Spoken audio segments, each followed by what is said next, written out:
واقعہ کربلا تاریخ کا دردناک واقعہ ہے۔ یہ اقتدار کی جنگ نہیں تھی، اقدار کی جنگ تھی۔ دو شخصیتوں کی لڑائی نہیں تھی، دو نظریات کا ٹکراؤ تھا۔ یہ حق اور باطل کا معرکہ تھا۔ یزید ظلم کا استعارہ ہے، حسین ابن علی امن کی علامت ہے۔ یزید جبر کا پتلا ہے، حسین صبر کا پیکر ہے۔ یزید اپنی بدطینت فطرت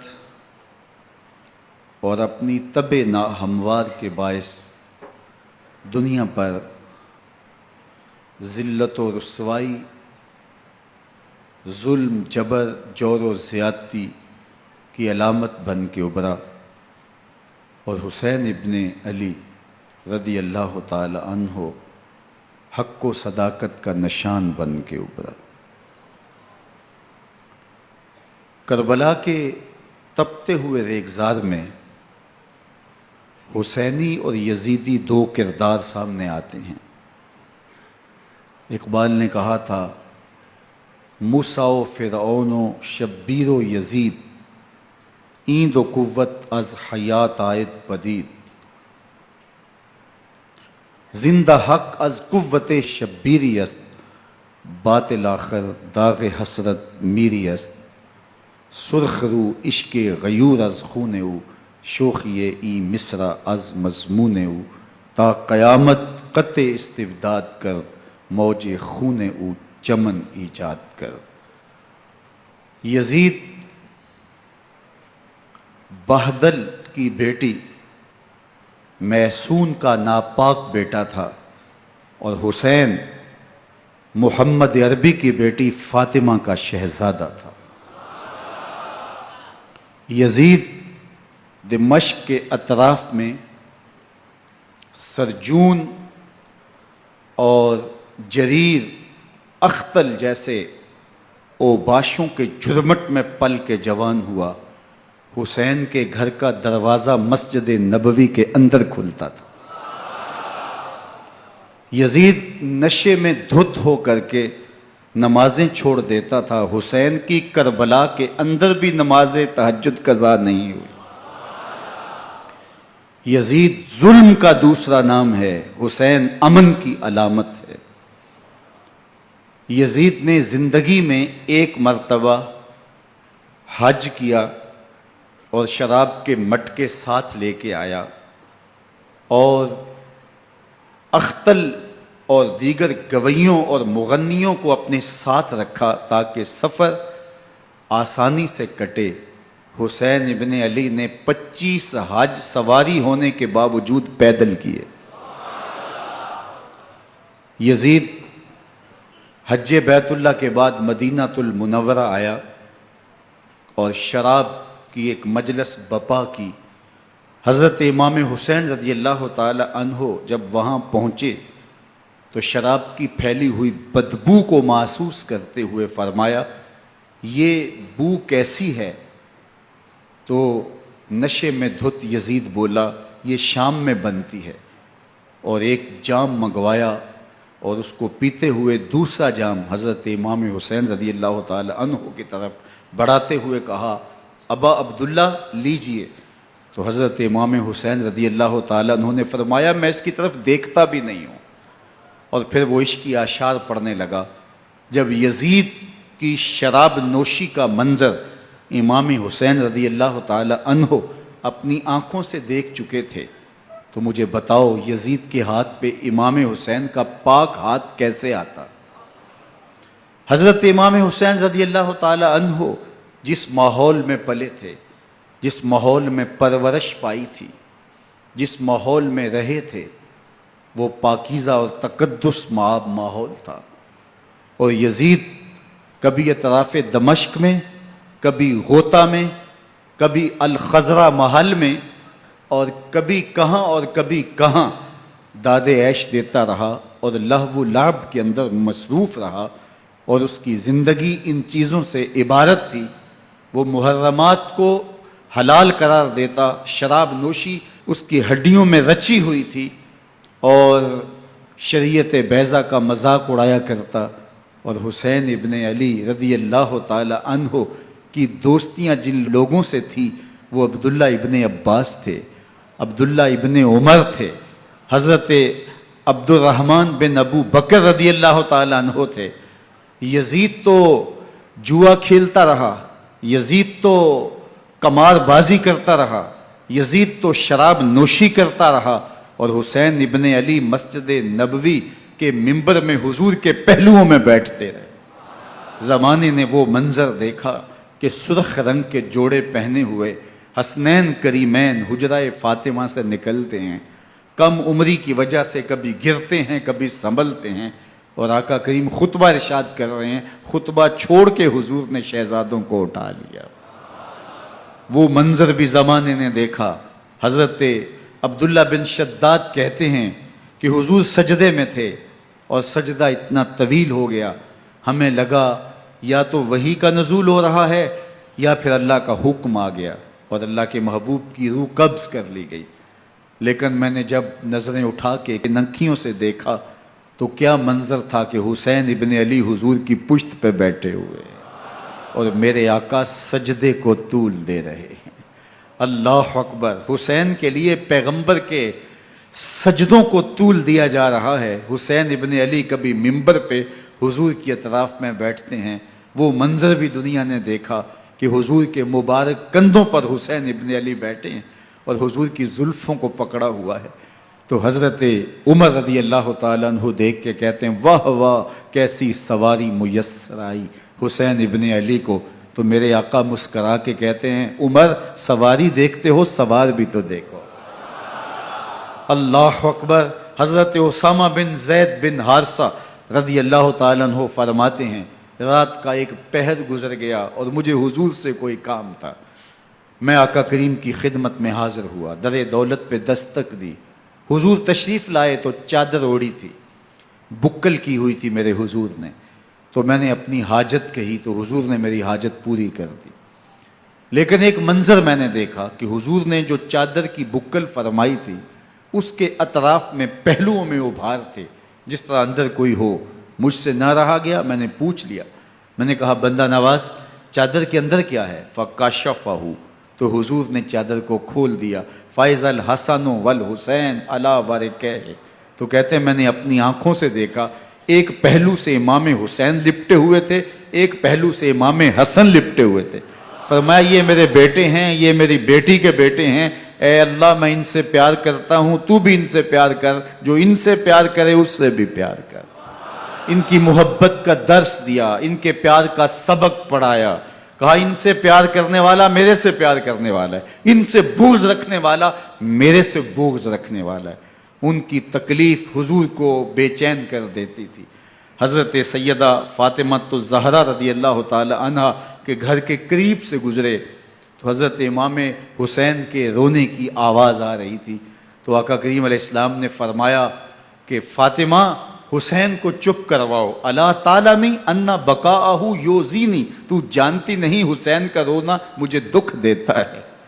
حسین ابن علی کو حضور رونے نہیں دیتے تھے، ان کو دکھی نہیں ہونے دیتے تھے، کیونکہ رسول اللہ صلی اللہ علیہ وسلم جانتے تھے کہ یہ کتنے دکھ سہے گا، کتنی تکلیفوں سے گزرے گا اور کتنے مصائب سہے گا.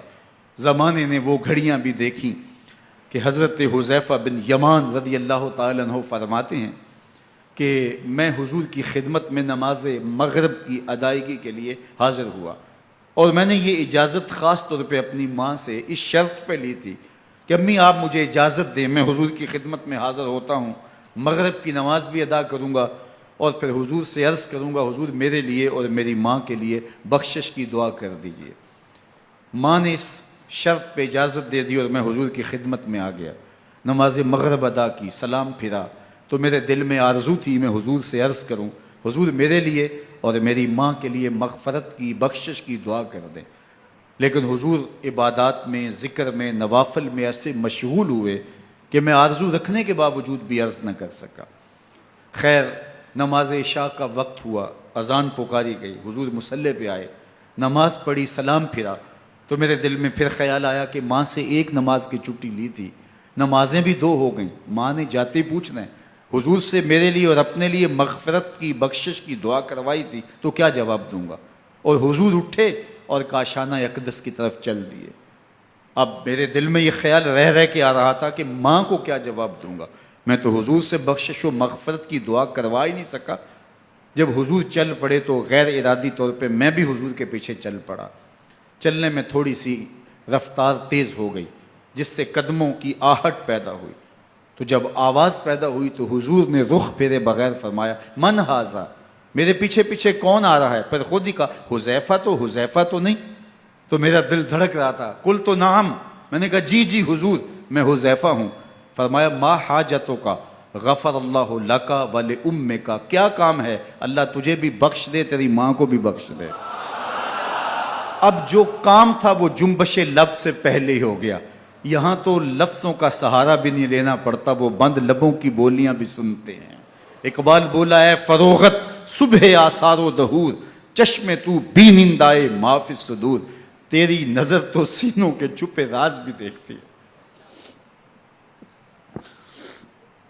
تو کہا، ما حاجتوں کا غفر اللہ لک ولامک، اللہ تجھے بخش دے، تیری ماں کی بھی مغفرت کر دے، کیا کام ہے؟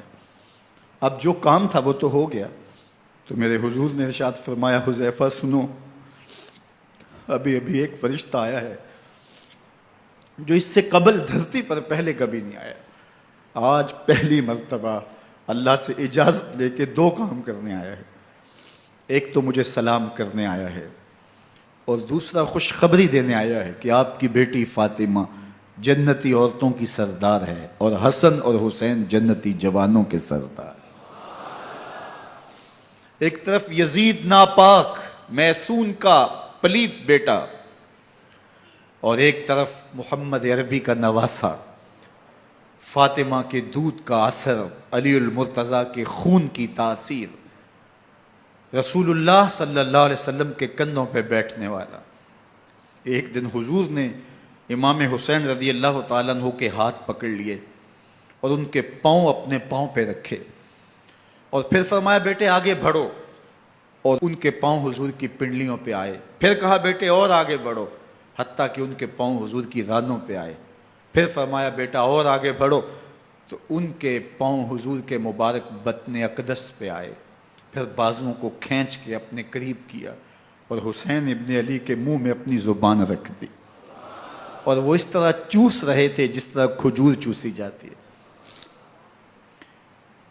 تو اللہ کے محبوب علیہ السلام نے حسین ابن علی کو اپنی زبان کا لعاب دہن دے کر کے، وہ شیر رحمت دے کر کے، وہ کوثر و تسلیم سے پاکیزہ تر آب رحمت عطا کر کے ان کی ہمیشہ کے لیے پیاس بجھا دی، تاکہ کل کربلا کے تپتے ہوئے ریگزار میں حسین ابن علی کو پیاس کی شدت تنگ نہ کرے اور پائے استقلال میں لغزش نہ آنے پائے۔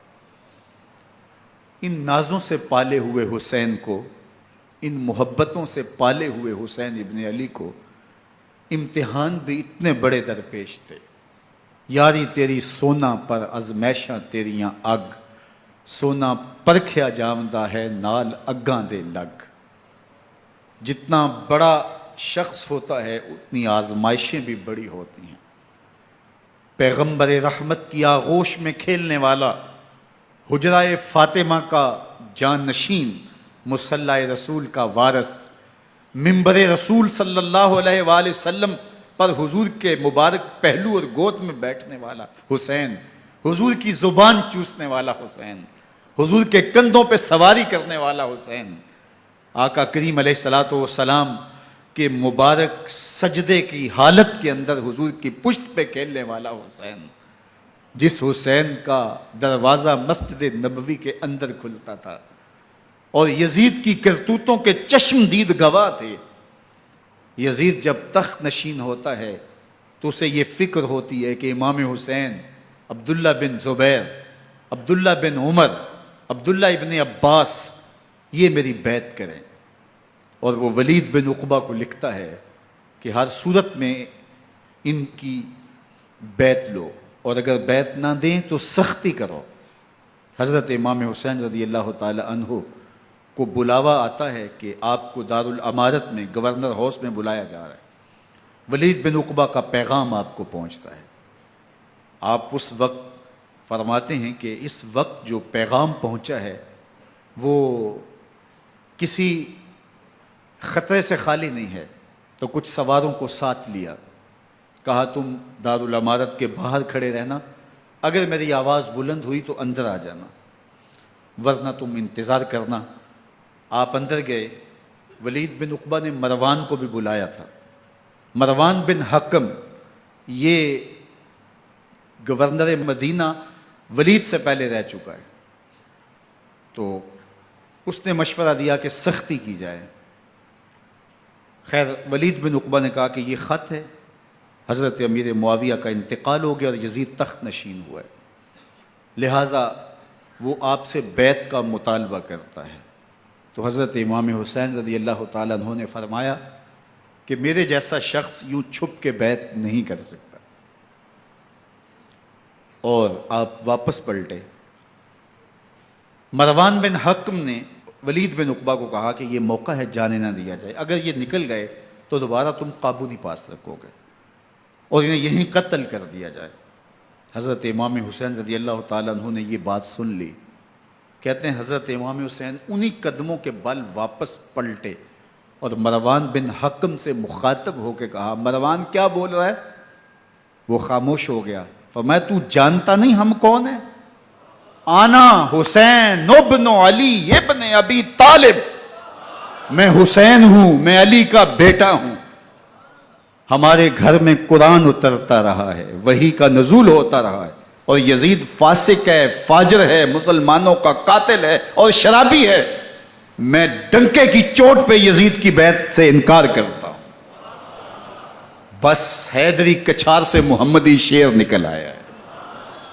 اب اوسان خطا ہو گئے، راستہ چھوڑ دیا، واپس آئے. سیدہ زینب سے ملے. کہا مدینے کو چھوڑنا پڑے گا. کہا بھیا کیا ہوا؟ کہا یزید بیعت لینے پہ مصر ہے اور میں کسی صورت بھی بیعت نہیں کروں گا. رسول اللہ کا مدینہ ہمارے خون سے لالہ زار بنے گا. میں نہیں چاہتا کہ حضور کے شہر نور کی حرمت پامال ہو. دوستو وہ کیسا منظر ہوگا جب حسین ابن علی نے آخری حاضری حضور کے روضے پہ دی ہوگی. حاجی یا معتمر 10 دن کے لیے، 8 دن کے لیے، 20 دن کے لیے مدینہ المنورہ عارضی سکونت اختیار کرتا ہے، اور حضور کے روضہ انور سے، اس شہر نور سے، ان گلیوں سے، ان بام و در سے ایسا مانوس ہو جاتا ہے کہ جب واپس پلٹ رہا ہوتا ہے ان دعاؤں کے ساتھ کہ دوبارہ آنا بھی نصیب ہو، اور اسے لگتا ہے کہ میں دوبارہ بھی بلایا جاؤں گا، لیکن اس کے باوجود شہر حبیب چھوڑنا قیامت سے کم نہیں ہوتا. اعظم چشتی مرحوم آخری بار جب حضور کے روضہ انور پہ گئے تو بیمار تھے، ویل چیئر پہ تھے. باب بقی سے باہر نکلے تو خادم سے کہا کہ میری ویل چیئر پیچھے سے کھینچو تاکہ میرا رخ روضہ انور کی طرف رہے. اور وہ پیچھے سے کھینچتا چلا جا رہا ہے، اور جب باب مکہ سے پیچھے جنت البقیع کے قریب سے گنبد خضرا نگاہوں سے اوجل ہونے لگا تو اعظم چشتی مرحوم نے کہا، جاں بدن سے نکلتی ہے اعظم، جاں بدن سے نکلتی ہے اعظم، کوئی آسان ہے مدینے سے جدا ہونا، کوئی آسان ہے مدینے سے جدا ہونا. یہ اس شخص کی کہانی ہے جو 10 دن، 5 دن، مہینہ، 2 ماہ وہاں رہتا ہے اور پھر اس شہر کو چھوڑ کے آنا اس کے لیے آسان نہیں ہوتا. اور مجھے بتاؤ کہ حسین جو پیدا مدینے میں ہوا، جس کے گھر کا دروازہ مسجد نبوی کے اندر کھلتا تھا، جو مسجد نبوی کے اندر پرورش پا کے جوان ہوتا ہے اور مدینے کی گلیوں میں کھیلتا رہا، اس حسین ابن علی کے لیے مدینہ چھوڑنا، اور پھر وہ اس بات کا علم اور شعور رکھتے تھے کہ یہ آخری بار حضور کے در پہ حاضری ہے، دوبارہ اس شہر نور میں نہیں آ سکوں گا، تو کیا قیامت ہوگی اور کیا منظر ہوگا۔ محمد بن حنفیہ کے علاوہ خاندان نبوت کے جتنے لوگ تھے ان سب نے شہر مدینہ کو الوداع کہا، اور رات کے موقع میں مدینہ المنورہ کو، مسجد نبوی کو چھوڑ کر کے مکہ کی جانب عازم سفر ہوئے۔ 3 شعبان المعظم کو مکہ المکرمہ پہنچتے ہیں، ادھر کوفیوں کے خطوط آنے شروع ہو جاتے ہیں۔ حضرت امام حسین رضی اللہ تعالیٰ عنہ مسلم بن عقیل رضی اللہ تعالیٰ عنہ کو صورتحال معلوم کرنے کے لیے بھیج دیتے ہیں۔ 40,000 کوفی آپ کے ہاتھ پہ بیعت کر لیتے ہیں۔ ادھر 25 پیدل حج کرنے والے حضرت امام حسین 8 ذی الحج کو احرام باندھتے ہیں، لیکن آپ کو پتہ چلتا ہے کہ حاجیوں کے روپ میں قاتل چھپا دیے گئے، تو آپ اس احرام کو حج کی بجائے عمرے میں بدلتے ہیں اور کوفے کی جانب عازم سفر ہوتے ہیں۔ کائنات والو، ذرا سینے پہ ہاتھ رکھ کے دیکھو کہ یہ کتنا مشکل مرحلہ تھا۔ اس دین کی آبرو کو بچانے کے لیے حضرت امام حسین رضی اللہ تعالیٰ عنہ نے کتنا بڑا قدم اٹھایا۔ آپ کے بہیخہ، دوست، احباب عبداللہ بن عمر یہ سارے روکتے ہیں، عبداللہ بن عباس کہتے ہیں حضرت نہ جائیے، الکوفی لا یوفی، کوفی کبھی وفا نہیں کرتے، آپ کے والد کو وہاں شہید کیا گیا، لیکن آپ ایک فرض کو نبھانے جا رہے ہیں۔ میرے غم گسارو، میرے مہربانوں، نہ روکو مجھ کو جانے دو، مجھے نانے کے دی کی ڈوبتی کشتی بچانے دو، میں جاتا ہوں کہ دنیا پر وفا کا نام رہ جائے، میں رہوں نہ رہوں پر عظمت اسلام رہ جائے۔ میں نہیں جاتا تو نبی کے گھر کی آن جاتی ہے، میں نہیں جاتا تو نبی کے گھر کی آن جاتی ہے، تمہارا دین جاتا ہے، میری غیرت ایمان جاتی ہے۔ حضرت امام حسین یہاں سے چلتے ہیں، ابھی راستے میں ہی پہنچتے ہیں کہ یہ خبر آتی ہے کہ کوفے والوں نے بے وفائی کر دی، حضرت مسلم بن عقیل رضی اللہ تعالیٰ عنہ کو شہید کر دیا گیا، نعمان بن بشیر معزول کر دیے گئے، ابن مرجانہ ابن زیاد وہاں متعین کر دیا گیا جو سخت گیر شخص تھا، اور اس نے لوگوں کو ڈرایا دھمکایا، اور کوفے کے لوگوں کے دل بدل گئے اور وہ بیتیں توڑنے لگے۔ وہ منظر مسجد کوفہ کا کتنا دلگداز تھا، جب امام نماز کے لیے کھڑے ہوئے تو 40,000 لوگ آپ کے پیچھے تھا۔ جب سلام پھیرا اور امام نے دیکھا کہ پیچھے لوگ نہیں ہیں، پھر لوگوں نے اپنے دروازے بھی بند کر لیے۔ رات کی تنہائیاں ہیں اور حضرت مسلم بن عقیل کو کوئی پناہ دینے والا نہیں ہے، لوگوں نے دروازے بند کر لیے کہ کہیں ہمارے گھر میں نہ آ جائیں اور ہم مشقت اور حکومتی تشدد کا شکار نہ ہوں۔ کتنا دردناک لمحہ ہے حضرت مسلم بن عقیل رضی اللہ تعالیٰ عنہ پہ، اور پھر حضرت مسلم بن عقیل بے دردی سے شہید کر دیے جاتے ہیں۔ آپ ابھی راستے میں ہیں، یہ ساری کہانی پہنچتی ہے کہ حضرت مسلم شہید کر دیے گئے اور بے دردی سے شہید کر دیے گئے۔ وہ جنہوں نے خط لکھے تھے کہ ہم آپ کے ساتھ ہیں اور ہم منتظر ہیں، چشم برا ہیں، آپ کے قدموں کی چاپ سننے کے لیے بےتاب ہیں، آج انہوں نے بیتیں توڑ دی، 40,000 کوفی منحرف ہو گئے۔ مسجد کوفہ کا وہ منظر کس قدر روح کو تڑپا دینے والا تھا۔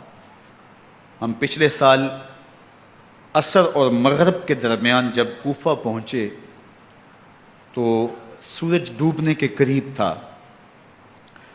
میں نے اپنی زندگی میں اتنا اداس موسم کہیں نہیں دیکھا جتنا اداس موسم کوفے میں دیکھا۔ ایسے لگتا تھا جس طرح کوفے کی آب و ہوا آج بھی شرمندہ ہے۔ جو مسلم بن عقیل اور خاندان نبوت کے ساتھ اہل کوفہ نے کیا، حضرت امام حسین رضی اللہ تعالیٰ عنہ کو ان کے بہی خواہوں نے، اعزاء نے، اقربا نے، دوستوں نے، آوان و انصار نے، ساتھیوں نے کہا کہ حضرت حالات یکسر تبدیل ہو گئے، اب ہمیں مراجعت کر جانی چاہیے، واپس پلٹ جانا چاہیے۔ تو حضرت امام حسین کافی سوچ بچار میں رہے، پھر اس کے بعد آپ نے فیصلہ کیا کہ ہم آگے بڑھیں گے۔ دوستوں نے کہا کہ حضرت اگر آپ آگے بڑھیں گے تو ہمیں لگتا ہے کہ وہ آپ کے ساتھ سلوک اچھا نہیں کریں گے اور آپ بچوں کے سامنے پیاسے شہید کر دیے جائیں گے۔ تو حضرت امام حسین رضی اللہ تعالیٰ عنہ نے وہاں ایک خطبہ ارشاد فرمایا کہ لوگوں تم جو مجھے بتا رہے ہو مجھے اچھی طرح معلوم ہے، جو تم مجھے منظر پیش کر رہے ہو وہ میری نگاہوں میں ہے، اور جو کچھ ہونے والا ہے چشم تصور وہ منظر دیکھ رہی ہے۔ کیونکہ حضرت امام حسین رضی اللہ تعالیٰ عنہ کی شہادت کی خبر حضرت امام حسین کے پیدا ہوتے ہی خاندان نبوت میں عام تھی۔ حضور علیہ الصلوۃ والسلام کو یہ بات جبریل امین نے آ کے بتائی تھی جب حسین ابن علی کے ساتھ حضور محبت کا اظہار کر رہے تھے، تو یہ جبریل امین نے آ کے کہا تھا حضور آپ کا یہ بیٹا ارض طف میں شہید کر دیا جائے گا، اور کربلا کی مٹی لا کے حضور کو دی اور ام سلمہ کو حضور نے عطا کر دی۔ حضرت ام سلمہ کہتی ہیں کہ ایک دن میں سوئی تو خواب دیکھا کہ حضور کے مبارک بال بکھرے ہوئے ہیں اور سخت پریشان ہیں، تو میں نے کہا کہ حضور آپ کی یہ کیا حالت ہے؟ وَبِيَدِهِ قَارُورَةٌ، اور حضور کے ہاتھ میں ایک شیشی ہے، فیہا دمن، جس کے اندر خون ہے۔ تو میں نے کہا حضور یہ کیا؟ فرمایا میں قتل گاہ حسین سے آ رہا ہوں اور یہ حسین ابن علی کا خون ہے۔ تو کہا 10 محرم کا دن تھا، دوپہر کا یہ منظر تھا، میں قیلولہ کر کے اٹھی، جب میں نے دیکھا تو وہ شیشی جس میں کربلا کی مٹی رکھی تھی وہ خون بن چکی تھی۔ تو یہ خبر پہلے دی گئی تھی، یہ بتا دیا گیا تھا۔ فرمایا میرے دوستو جو تم مجھے بتاتے ہو میں اس سے بے خبر نہیں ہوں، یہ سب کچھ ہونے والا ہے، لیکن اس کے باوجود میں کیوں جا رہا ہوں؟ تو آپ کا ایک تاریخ ساز جملہ ہے جو کربلا کے فلسفے کو ہمارے سامنے رکھتا ہے کہ یہ اتنا بڑا امتحان کیوں دیا۔ حضرت امام حسین رضی اللہ تعالیٰ عنہ نے فرمایا وَلَكُمْ فِيَّ أُسْوَةٌ، میں اس لیے جا رہا ہوں قیامت تک ظلم، جبر اور ناانصافی کے خلاف کھڑے ہونے والوں کے لیے کوئی نمونہ تو ہو۔ میری زندگی قیامت تک ظلم، جبر اور استحصالی نظام کے خلاف کھڑے ہونے والوں کے لیے نمونہ ہے۔ تو حضرت امام حسین رضی اللہ تعالیٰ عنہ نے حق اور باطل کے درمیان ایک سرخ لکیر کھینچ دی اپنے خون سے۔ اب حق اور باطل کا امتیاز کرنا مشکل نہیں ہے، کوئی باطل پہ اڑا رہے تو الگ بات ہے، لیکن امتیاز کرنا مشکل نہیں ہے۔ حدود بالکل واضح کر دیں۔ اقبال نے یہاں کتنی خوبصورتی کے ساتھ اس مضمون کو نبھایا۔ سرخ رو عشق غیور از خون او، شوخی این مصرع از مضمون او، تا قیامت قطع استبداد کر، موج خون او چمن ایجاد کر۔ ایک جہاں آباد کر دیا، حق اور باطل کی راہیں اجال دی۔ اب لوگوں کو یزید کا چہرہ پہچاننے میں دیر نہیں لگتی، وقت کے ہر یزید کا چہرہ آسانی سے پہچانا جا سکتا ہے۔ یہ معرفت زمانے کو کروائی کس نے؟ حسین ابن علی نے کروائی رضی اللہ تعالی عنہ۔ تو حضرت امام حسین نے فرمایا کہ جو میرے ساتھ ہونے والا ہے میں اچھی طرح جانتا ہوں، لیکن میں اس کے باوجود آگے بڑھوں گا۔ پھر بڑھے اور کربلا میں جا کے خیمہ زن ہو گئے۔ 7 محرم کو پانی بند کر دیا گیا۔ پانی بند ہوا تو کھانا بھی میسر نہیں تھا، لیکن ذکر پانی کا ہوتا ہے اس لیے کہ کھانے کے بغیر انسان کئی دن کاٹ لیتا ہے، لیکن پانی کے بغیر گزر نہیں ہوتی۔ تو فرات کی نہر سامنے اپنی موجوں کے ساتھ چمک رہی ہے، لیکن ایک قطرہ آب بھی آل رسول کو نہیں دیا جا رہا۔ کائنات کے اندر ایسے انوکھے امتحان بھی ہوتے ہیں۔ وارثوں ساقی کوثر کے، مالک ہوں حوض کوثر کے، اور بیٹے ہوں ساقی کوثر کے، اور آج ایک بوند پانی کی بھی میسر نہ ہو۔ صبر کا امتحان ہے، عزیمت کا امتحان ہے۔ حضرت امام حسین رضی اللہ تعالیٰ عنہ خیمہ زن ہو گئے۔ 3 دن تک پانی بند رہتا ہے۔ 9 محرم کو رات کی تنہائی میں حملہ آور ہونا چاہتے ہیں، لیکن آپ نے کہا کہ ہمیں اللہ کے حضور عبادت اور ذکر کے لیے وقت دیا جائے۔ ساری رات ذکر میں گزرتی ہے، عبادات میں گزرتی ہیں۔ رات کے اندھیرے میں آپ چراغ بجھا دیتے ہیں۔ آوان و انصار کو کہتے ہیں کہ ان کی دشمنی میرے ساتھ ہے، انہیں میرا خون چاہیے، اگر تم رات کی تاریکی میں نکل جاؤ تو میں تم سے کوئی مواخذہ نہیں کروں گا، اور یہ بھی تمہارا پیچھا نہیں کریں گے، اس لیے کہ ان کا مطلوب تم نہیں ہو، ان کا مطلوب میں ہوں۔ جب چراغ جلایا تو کوئی بھی نہیں گیا۔ مسلم بن نوسجہ کھڑے ہو کے کہتے ہیں حضرت اگر ہمارے بدن کو 70 بار کاٹا جائے اور جلایا جائے اور ہواؤں میں اڑا دیا جائے پھر بھی آپ کا ساتھ نہیں چھوڑیں گے۔ 70 سال کے بوڑھے ہیں حبیب بن مظاہر، کہتے ہیں حضرت آپ کو چھوڑ کے جائیں کہاں، آپ کو چھوڑ کے جائیں کہاں؟ کوئی ساتھ چھوڑنے کے لیے تیار نہیں ہے۔ پیاس ہے، سخت گرمی ہے، کربلا کا ماحول ہے، 72 افراد اور خاندان کی خواتین میدان کربلا میں خیمہ زن ہیں۔ دوسری طرف لشکر اعداء اشقیا 22,000 کی تعداد میں مقابلے میں، ایک روایت 30,000 کی ہے۔ ان صرف 72 پیاسے لوگوں کے لیے اتنے لوگوں کو جمع کرنے کا مقصد خوف زدہ کرنا تھا۔ شرط ہے کہ یزید کی بیعت کر لیں، محاصرے توڑ دیں گے، پانی دستیاب ہوگا، اعزاز و اکرام سے نوازا جائے گا، خزانوں کے منہ کھول دیے جائیں گے۔ لیکن حسین ابن علی کہتے تھے سب کچھ لٹ جائے گا، باطل کے ہاتھ پہ ہاتھ نہیں رکھوں گا۔ اللہ اکبر۔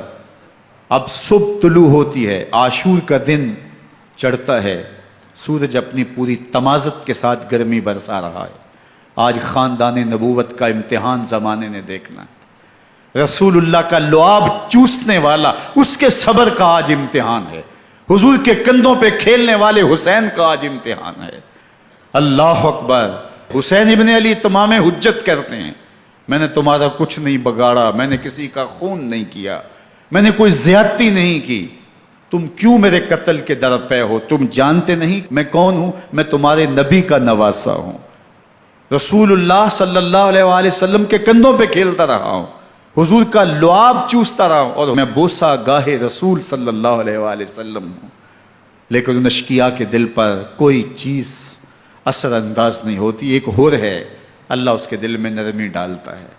پہلے تو امام حسین کو گھیر کے لے کر کے آتا ہے، لیکن بعد میں وہ قافلہ یزید سے قافلہ حسین کی طرف آ جاتا ہے۔ امام حسین فرماتے تو دنیا میں بھی ہور ہے، آخرت میں بھی ہور ہے، آزادی مل جاتی ہے۔ باقی 22,000 کا لشکر جرار امام حسین کے قتل کے در پائے ہے۔ پھر تاریخ نے خاندان نبوت کا وہ انوکھا امتحان دیکھا۔ حضرت امام حسین کے بچے بالخصوص خواتین پیاس کی شدت میں حلق خشک ہیں۔ حضرت سکینہ تڑپ کے اپنے باپ سے کہتی ہیں کہ مجھے 6 ماہ کے لیے اصغر کی پیاس نہیں دیکھی جا رہی۔ بچے کو ہاتھوں پہ اٹھاتے ہیں اور نہر فرات کے کنارے پہنچ کے فرماتے ہیں اشقیاء سے مخاطب ہو کے تمہارا معاملہ میرے ساتھ ہے، اس 6 ماہ کے بچے نے تمہارا کچھ نہیں بگاڑا، اور چلو بھر کے اس کا حلق سیراب کرنا چاہتے ہیں۔ ایک 2 شاخہ تیر آتا ہے جو حضرت علی اصغر کے گلے کو چیر دیتا ہے۔ راوی لکھتے ہیں کہ وہ عام تیر نہیں تھا، جانوروں کو شکار کرنے کے لیے جو بڑے تیر ہوتے ہیں وہ 2 شاخہ تیر تھا۔ وہ گردن کو کاٹ دیتا ہے، خون بہنے لگتا ہے، گردن لٹک جاتی ہے۔ حضرت امام حسین وہ بہتا ہوا خون اپنے چلو میں لیتے ہیں اور آسمان کی طرف اچھال کے کہتے ہیں مالک حسین کی یہ قربانی بھی قبول فرما۔ یہ تماشا لبے بام نہیں ہے۔ بچہ بیمار ہو، ڈاکٹر جواب دے دیں، ماں باپ کے ہاتھ پھول جاتے ہیں۔ زندگی کی سانسیں ابھی چل رہی ہوتی ہیں، لیکن ڈاکٹر کہے کہ یہ میرے بس کا روگ نہیں ہے، کہیں اور لے جاؤ، تو زندگی کا لف و نشر غیر مرتب ہو جاتا ہے۔ میں سلام پیش نہ کروں حسین ابن علی کو، 6 ماہ کا علی اصغر ہاتھوں میں دم توڑتا ہے، گردن لٹک جاتی ہے، خون بہہ رہا ہے۔ اب خیموں کی طرف بڑھ رہے ہیں لیکن زبان پہ شکایت نہیں ہے، کہتے ہیں مالک حسین کی یہ قربانی قبول کر لے۔ اب خیموں کی طرف آنا، شہر بانوں ام رباب سیدہ زینب حضرت سکینہ سلام اللہ علیہا کا سامنا کوئی آسان کام نہیں تھا، لیکن حسین ابن علی آتے ہیں، شہزادے کو یہاں خیموں کے قریب رکھ کے کہتے ہیں کہ یہ حوض کوثر سے سیراب ہو گیا ہے۔ اللہ اکبر، کوہرام مچ جاتا ہے خیموں کے اندر، کیا منظر ہوگا اور ان کو کن الفاظ کے پیرائے میں ڈھال کر کے ان کیفیات کو بیان کیا جا سکتا ہے جو اہل بیت کے خیموں کے اندر علی اصغر کی شہادت کے بعد کا منظر رقم ہو رہا ہوگا۔ اللہ اکبر، ادھر اشکیا آوازیں دے رہے ہیں، مبارزت کے لیے پکار رہے ہیں۔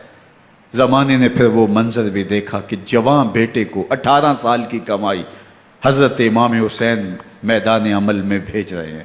وہ علی اکبر جو حسین کا نور نظر ہے، آنکھوں کا قرار ہے، دل کی تسکین ہے۔ اور پھر حضرت علی اکبر جب گھوڑے کی زین سے فرش زمین پہ گرتے ہیں تو باپ کو آواز دیتے ہیں، اور حضرت امام حسین جو ہے وہ آگے جا کے بیٹے کی لاش اٹھاتے ہیں۔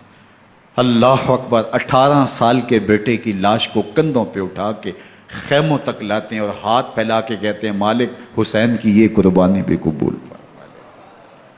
کبھی قاسم بن حسن کی لاش اٹھا کے لاتے ہیں، کبھی اون و محمد کی لاشیں اٹھا کے لاتے ہیں، بتیجوں کی، بھانجوں کی، بھائی عباس کے کٹے ہوئے بازو اور زخموں سے چھدا ہوا لاشا۔ کیا کیا قیامتیں تھیں جو اس کربلا کے ایک میدان کے اندر نہیں توڑی گئیں۔ حضرت امام حسین پر دکھ پہ دکھ، تکلیفوں پہ تکلیفیں، اب 71 لاشیں اٹھا کے خیموں تک پہنچا چکے، اور ادھر مبارزت کی دعوت دی جا رہی، آؤ میدان عمل میں آؤ، اب دیر کیوں کر رہے ہو۔ رسول اللہ کا حرم، رسول اللہ کی شہزادیاں جو نازوں میں پلی تھیں، وہ کلیاں جو شبنم کا بوجھ بھی گوارا نہیں کر سکتی تھی، آج مصیبتوں کے پہاڑ ٹوٹ گئے۔ حضرت امام حسین کبھی شہربانوں کو، کبھی ام رباب کو دلاسا دیتے ہیں، کبھی حضرت زینب کو کہتے ہیں۔ حضرت زینب کربلا کے اس میدان کے اندر بڑے حوصلے کے ساتھ اپنے بھائی کے ساتھ کھڑی رہی، اپنے 2 بیٹے راہ خدا میں پیش کیے، ان کی لاشیں وصول کیں، لیکن زینب جس جرأت کے ساتھ، جس پامردی کے ساتھ اس سارے منظر کو حوصلے کے ساتھ سہتی رہی، وہ یقیناً حوصلہ سیدہ زینب سلام اللہ علیہا کا ہی ہے۔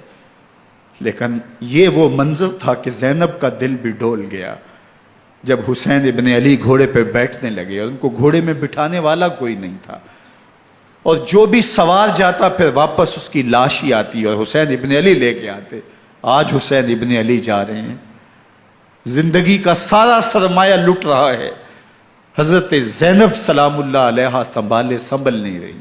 حضرت امام رضی اللہ تعالیٰ عنہ اٹھے اور آپ نے حضرت زینب کو صبر کی تلقین کی اور کہا کہ صبر ہی بہترین ذریعہ ہے اور اللہ کی قربت کا ایک بہترین سبب ہے، اور ان کو صبر کی تلقین کرتے ہوئے فرمایا کہ میرے بعد تم نے اس ذمہ داری کو سنبھالنا ہے، اور ان مخدرات اسلام کی، ان شہزادیوں کے پردے کی تم نے حفاظت کرنی ہے۔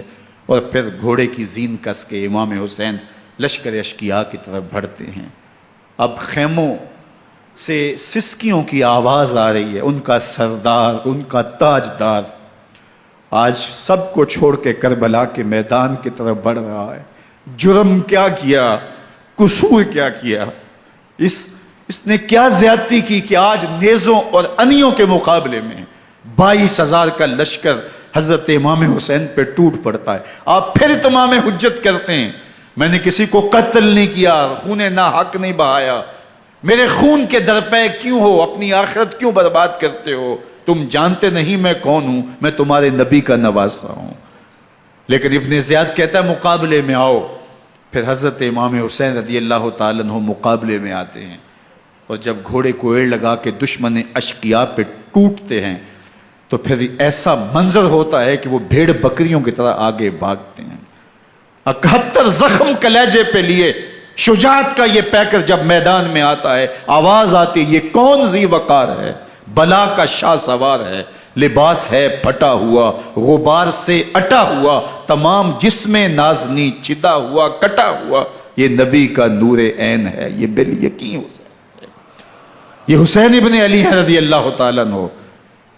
پھر چاند بادلوں میں گھر جاتا ہے، شامی غنڈے تیر برساتے ہیں، تلواروں سے آپ کے بدن پر ضربیں لگاتے ہیں اور نیزوں سے آپ کے بدن کو پرو دیتے ہیں۔ جب آپ کا پیراہن بعد میں اتارا گیا تو آپ کے پیراہن میں 122 سوراخ تیروں کے تھے، 33 زخم تلواروں کے اور 34 گھاؤ نیزوں کے تھے۔ جب گھوڑے کی زین سے فرش زمین پر آئے، بدن چھلنی تھا، زخم زخم سے خون بہ رہا تھا، 3 دن کا پیاسا حسین، اللہ اکبر، بدن زخموں سے چور، 71 لاشیں کلیجے پہ لیے، مخدرات اسلام کے پردے کا خیال دل میں الگ ہے، لیکن گھوڑے کی زین سے جب فرش زمین پہ امام حسین آتے ہیں، زبان پہ ہائے نہیں، نالا و شیون نہیں، چیخ و پکار نہیں، آتے ہی پیشانی سجدے میں رکھتے ہیں اور پکارتے ہیں اللہم ردن بقضائک وصبرن علی بلائک تسلیما لامرک سبحان ربی العالی۔ مالک گھر لٹا کے، بچے لٹا کے، خاندان سب کچھ قربان کر کے، اپنے بدن کو زخموں سے چھلنی کروا کے، تیروں اور نیزوں کی انیوں سے اپنے آپ کو زخمی کروا کے، تیرے حضور سر جھکا کے یہ اقرار کرتا ہوں کہ حسین تیری تقدیر پہ راضی ہے، مالک تو بھی بتا، تو بھی حسین پہ راضی ہوا ہے کہ نہیں ہوا۔ آواز آ رہی ہے، اس پیاسے پر علی شیر خدا کو ناز ہے، اس نواسے پر محمد مصطفیٰ کو ناز ہے۔ اوروں نے بھی سجدے کیے پر اس کا عجب انداز ہے، اس نے وہ سجدہ کیا جس پر خدا کو ناز۔ حسین ابن علی رضی اللہ تعالیٰ عنہ کا سر انور دستے قاتل نے تب کاٹا جب وہ سجدے میں جھکا ہوا تھا۔ یزید نے کہا میں بیعت لوں گا، امام حسین نے کہا کبھی بھی نہیں دوں گا، یہ سر کٹ سکتا ہے جھک نہیں سکتا۔ سر کاٹ کے نیزے کی نوک پہ چڑھا دیا گیا اور یہ اس بات کا اعلان تھا کہ ہم جیت گئے اور حسینی ہار گئے، اور لشکر یزید میں غوغا مچ گیا، نقارے بجنے لگے کہ ہم جیت گئے، دیکھو امام حسین شہید کر دیے گئے، اور سر کاٹ کے نیزے کی نوک پہ چڑھایا گیا۔ لیکن لشکر یزید سے ہی آواز آئی یہ کیسا سر ہے جو کٹ کے بھی سر بلندی ہے، کٹ گیا ہے پھر بھی اونچا ہے، اللہ اکبر۔ یہ سر سجدے میں کٹا ہے، رب کے حضور عبادت کی حالت میں کٹا ہے۔ حسین آج بھی سجدے میں ہے، اللہ اکبر، حسین آج بھی سجدے میں ہے، بلکہ کٹے ہوئے سر کا رخ زمین کی جانب تھا اور کٹی گردن آسمان کی طرف، یوں نیزے پہ پرویا گیا۔ اللہ اکبر۔ ایک شاعر نے نقشہ کھینچا، بآنکھ سر نیزے پہ اور سوئے زمیں ہے روح، یعنی سجدہ ثانی کی ہے آرزو۔ رکعت کے 2 سجدے ہوتے ہیں، ابھی ایک سجدہ ہوا تھا کہ دستے قاتل نے سر کاٹ دیا، کہا حسین کی پیشانی میں دوسرے سجدے کی تمنا مچل رہی ہے۔ یہ تھا حسین ابن علی کا سجدہ، ساری زندگی رب کے حضور سجدہ قضا نہیں ہونے دیا۔ آج پانی نہیں ہے، اللہ اکبر، آج تیمم کر لیتے ہیں، آج اپنے خون کو اوڑھ کر کے حسین نے اپنی پیشانی اپنے مالک کے حضور جھکا کر کے عظیمت کی وہ انوکھی داستان رقم کر دی کہ صدیاں گزرنے کے باوجود بھی ان کی یادوں کے چراغ روشن ہیں۔ جب حضرت امام حسین اور دوسرے آیان و انصار کو شہید کر دیا گیا تو ان کے سر نیزوں کی نوک پہ چڑھا دیے گئے۔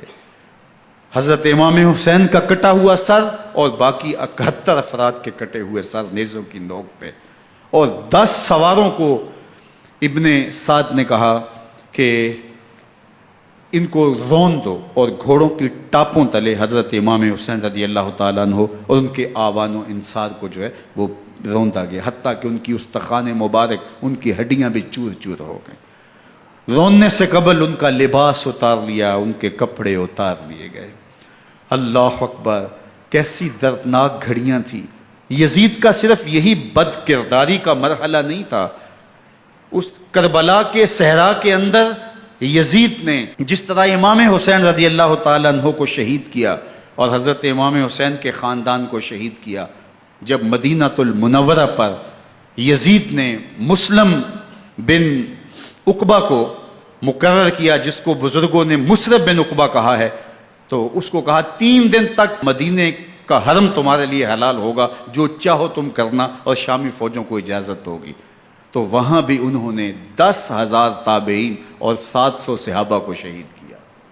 حضرت ابو سعید خدری رضی اللہ تعالیٰ عنہ گھر سے باہر نکلے، کافی بوڑھے ہو چکے تھے، تو انہوں نے حضرت ابو سعید خدری کو پکڑ لیا، کہا تم کون ہو؟ کہا مجھے ابو سعید خدری کہتے ہیں۔ تو کہا ہاں تمہارا نام سنا ہے، اور داڑھی سے پکڑ کے کھینچا اور کہا کہ ہے تمہارے پاس جو ہمیں دو؟ تو کہا کہ میرے پاس تو کچھ بھی نہیں، میں تو فقیر آدمی ہوں۔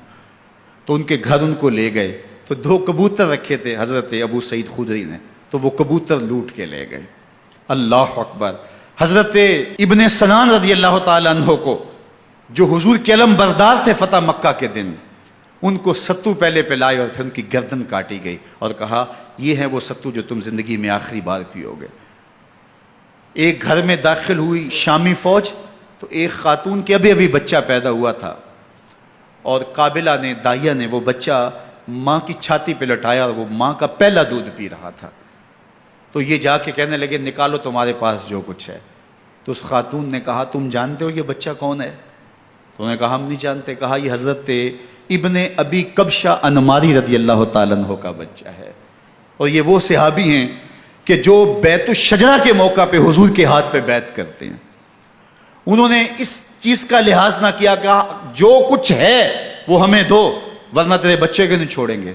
تو ماں بچے سے مخاطب ہو کے کہتی ہے، ابھی بچہ پیدا ہوا ہے اور ماں سے پہلا دودھ پی رہا ہے، کہ بیٹے اگر میرے پاس کچھ ہوتا، وہ قیمتی سے قیمتی چیز بھی ہوتی، تیری جان کے لیے قربان کرتی، لیکن اس وقت میرے پاس کچھ ہے نہیں۔ تو ایک شکی آگے بڑھا اور بچے کو ایک ٹانگ سے پکڑ کے کھینچ کے دیوار کے ساتھ پٹک کے مارا، جس سے دماغ کا بھیجا نکل گیا۔ کیا کیا زیادتیاں نہیں کی۔ 700 صحابہ حرہ کے واقعہ میں شہید کیے یزید نے، اور 10,000 تابعین شہید کیے۔ مسجد نبوی میں ممبر رسول کے ساتھ گھوڑے باندھے، اور وہ ممبر رسول اور مصلی رسول کے قریب لید کرتے رہے۔ حضرت سید عبد المسیب فرماتے ہیں میں نابینا تھا اور حضور کے روضہ انور کے پاس بیٹھا تھا، اور یزید کے سپاہی آتے، جو بھی مسجد میں نظر آتا پکڑ کے لے جاتے، مجھے نابینا سمجھ کے چھوڑ دیتے، لیکن میں پریشان تھا کہ ظہر کا وقت ہوگا، عصر کا وقت ہوگا، مغرب عشاء کا وقت ہوگا، نہ اذان نہ اقامت نہ جماعت، تو کیسے مجھے پتہ چلے گا کہ نماز کا وقت ہو گیا، اور کیسی میری نمازوں کا کیا بنے گا؟ میں اس فکر میں بیٹھا تھا۔ لم ازل اسمع الاذان والاقامت من قبر رسول اللہ صلی اللہ علیہ وآلہ وسلم۔ فرماتے ہیں جب بھی پھر نماز کا وقت آیا، گنبد خضرا سے اذان کی بھی آواز آئی، اقامت کی بھی آواز آئی۔ 3 دن تک مسجد نبوی کے اندر گھوڑے بندے رہے، اور مدینہ کی حرمت پامال کی۔ مدینہ کے گھروں کے اندر یہ بدکماش داخل ہوئے، اور جو بدکاریاں انہوں نے کی، کلیجہ منہ کو آتا ہے۔ 1002 شیزائیں ان بدکاروں کی بدکاریوں کی وجہ سے کنواری حالت کے اندر حاملہ ہوئی۔ 3 دن تک مدینے کا حرم انہوں نے پامال کیا، اور پھر مکہ المکرمہ میں کعبہ اللہ پر گولے برسائے، اور کعبہ کا غلاف جل گیا۔ وہ تو یزید مر گیا، اور حضرت عبداللہ ابن زبیر رضی اللہ تعالیٰ عنہ نے اپنی خلافت کا اعلان کیا۔ یزید کے یہ کرتوت تھے، ادھر اہل مدینہ کو ستایا، ادھر اہل مکہ کو ستایا، اور رسول اللہ صلی اللہ علیہ وسلم کے خانوادے کی بے حرمتی اور توہین کی۔ نہ صرف انہیں قتل کیا گیا، ان کی لاشوں پہ گھوڑے دوڑائے۔ ابن سعد اور شمر جو ہے وہ خیموں میں داخل ہوا، اور مخدرات اسلام کی چادریں چھیننے کی کوشش کی۔ حضرت زینب سلام اللہ علیہ نے مخاطب ہو کے کہا ہمارے چہرے کے رکھوالے چلے گئے ہیں، ظالم تو خیال نہیں کرتا ہم رسول اللہ کی بیٹیاں ہیں۔ حضرت شہربانو، حضرت زین العابدین اور حضرت زینب سلام اللہ علیہ، ان تینوں کو ایک اونٹ پہ باندھا گیا، اور باقی اونٹوں پہ باقی سادات کو، حضور کی شہزادیوں کو باندھا گیا، رسیوں میں جکڑا گیا، اور اونٹوں پہ باندھ کر کے کوفے کی جانب آگے آگے شہیدوں کے سر چل رہے ہیں، اور پیچھے یہ قافلہ چل رہا ہے۔ اور جب یہ قافلہ وہاں سے گزرا جہاں لاشیں پڑی تھی، امام زین العابدین 14 سال کے تھے اور بیمار تھے، اور ان کا حوصلہ نہ ہوا، وہاں غشی ان کے اوپر آنے لگی، اور وہ منظر ابن کثیر نے، باقی لوگوں سب نے لکھا ہے کہ پھر جب ان کی یہ حالت ہوئی تو پھر سیدہ زینب سلام اللہ علیہ، جنہوں نے ابھی تک بڑے حوصلے کے ساتھ ساری مشکلات کا مقابلہ کیا تھا، اب ان کے بندھن ٹوٹ گئے اور آنکھوں سے آنسو بہنے لگے، اور سیدہ زینب نے امام حسین رضی اللہ تعالیٰ عنہ کی لاش پہ کھڑے ہو کے، اور وہ روندی ہوئی لاش، ٹوٹی ہوئی ہڈیاں، اور وہ پریشاں بدن، کٹا ہوا سر نیزے کی نوک پہ، اور لاش یہ پڑی ہے، تو حضرت سیدہ زینب نے مدینے کی طرف منہ کر کے جو ہے وہ حضور سے فریاد کی، یا محمد آہو، یا محمد آہو، ھذا حسین بالآراء مزمل بالدماء، یا محمد آہو بناتوں کا سبایا۔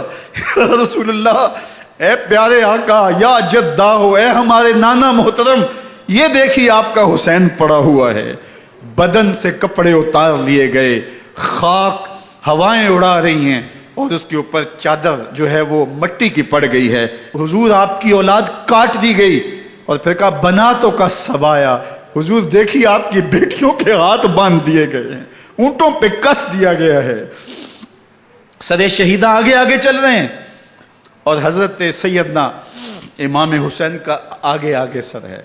راستے کے اندر ایک جگہ آئی، رات گزری اور ان کو اتارا گیا۔ رات کا موقع تھا، ایک خاتون آئی اور اس نے کوئی کھانا پیش کیا ان کو، اور کہا کہ میں کسی زمانے میں حضرت سیدہ فاطمہ الزہرا کی نوکری کیا کرتی تھی، ان کی لونڈی تھی، ان کی کنیز تھی، اور آج مجھے پتہ چلا کہ آپ لوگ گزر رہے ہیں، تو میں نے کہا کہ میں اپنی مخدومہ کے خاندان کی خدمت کروں۔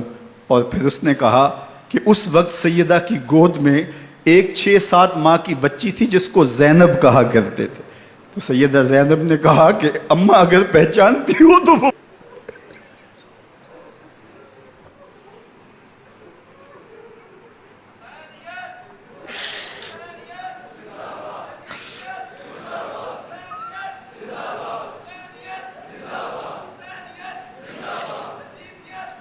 یہ تاراج اور لٹا ہوا کارواں پھر وہاں سے کوفے میں کیسے پہنچا، اور کوفے کے اندر سیدہ زینب سلام اللہ علیہا نے وہ یزید کے دربار میں، ابن زیاد کے دربار میں وہ جرأت آمیز جو باتیں کہیں، اللہ اکبر، زینب کی زبان میں علی کی خطابت بول رہی تھی، اور پھر دشمن اور دوست سارے رونے لگے، اور وہ کیا دل گداز منظر تھے، اور پھر یہ سروں کا قافلہ اور سادات کرام کا مشکیں کسی ہوئی ہیں اور اونٹوں پہ باندھے ہوئے، ان کو وہاں سے پھر قادسیہ، اور قادسیہ سے پھر دمشق یزید کے دربار میں پہنچایا گیا، اور وہاں سے یہ لٹے ہوئے خانمہ برباد تاراج لوگ مدینہ المنورہ میں کیسے پہنچے، اور اہل مدینہ نے کیسے استقبال کیا، اور وہ منظر کتنا دلگداز تھا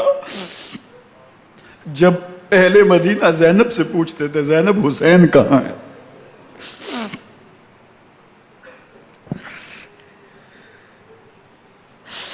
بے مروت بے وفا تیرا بھی کیا افسانہ ہے، جس نے اپنی ہی شمع کو گل کیا تو وہ پروانہ ہے۔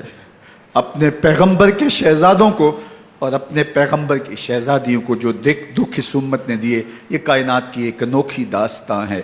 اللہ ہمیں اسوہ شبیری پہ عمل کی توفیق عطا کرے اور ان کے نقوش پاک کی برکتیں دے، اہل بیت کی محبت ہماری روحوں میں جذب کر دے، اور جس عظیمت کے ساتھ، جس حوصلے کے ساتھ انہوں نے دکھوں کو جھیلا، جو دہکتی آگ کے شعلوں پہ سویا وہ حسین، جو جواں بیٹے کی میت پر نہ رویا وہ حسین، جس نے سب کچھ کھو کے کچھ نہ کھویا وہ حسین، مرتبہ اسلام کا جس نے دوبالا کر دیا، خون نے جس کے دو عالم میں اجالا کر دیا، جو کہ سوزے غم کو سانچے میں خوشی کے ڈھال کے مسکرایا موت کی آنکھوں میں آنکھیں ڈال کے۔